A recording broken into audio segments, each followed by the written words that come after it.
same with bended valves. So George Powell in Los Angeles, he came across Sealco valves that's used on trucks, and they have a greater volume of air, and they increase the stopping power of these buses tremendously.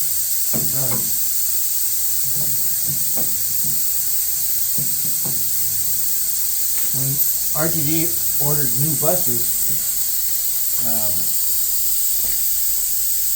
and they wanted GM to use Sealco valves, they said absolutely not, and they had a fit about it because Bendix is one of their companies.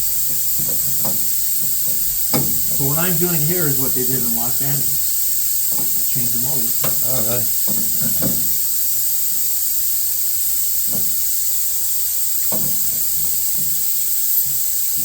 Well, George Powell would be proud.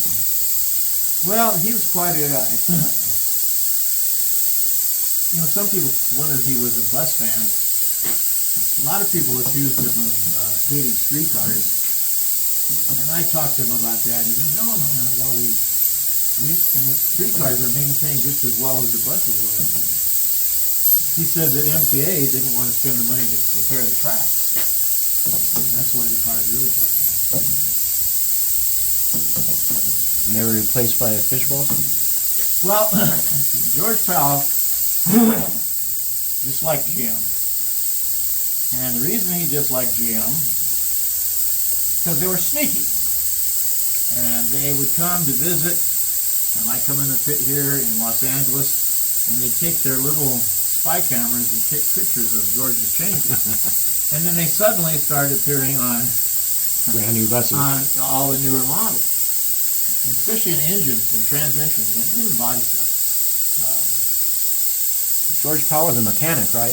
Also? He started as a mechanic, and then he became superintendent of maintenance in 1946 for Los Angeles. And when he became superintendent, he was told that the company had to make $1 million a year profit, otherwise he was out of a job. So, being a mechanic, he also became an accountant. And so, his theory was to save as much money as possible, keep the cost down. And so he wanted no breakdowns. And so the way he did that was, well, as he used to tell me, the key to maintenance is inspections, inspections, inspections. So that's what he did. And he kept track of everything. How long did these valves last? How long did... He had it down to a science. Needless to say, in Los Angeles, the operating cost was way lower than any other city. And they had the best maintenance. That was his point. You can have the best maintenance at the least amount of cost. Probably the prettiest buses, too. Huh? And so, like right now, this valve I'm changing and the brakes, he did a great study on brakes, and he wanted the most mileage out of them.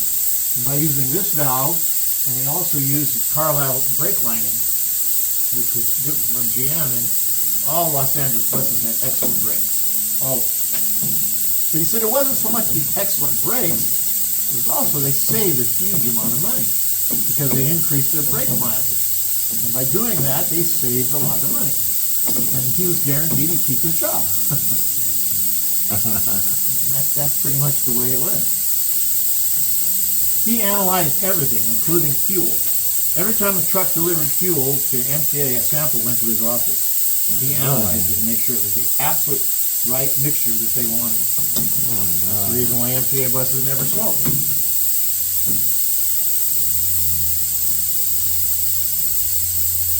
But this change here is strictly something I've only seen in Los Angeles. This bus came from Indianapolis, and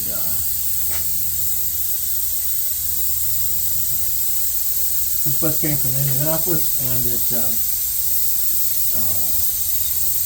course, they didn't know anything about that. But as far as they were concerned, GM was God, whatever they said they wanted on it.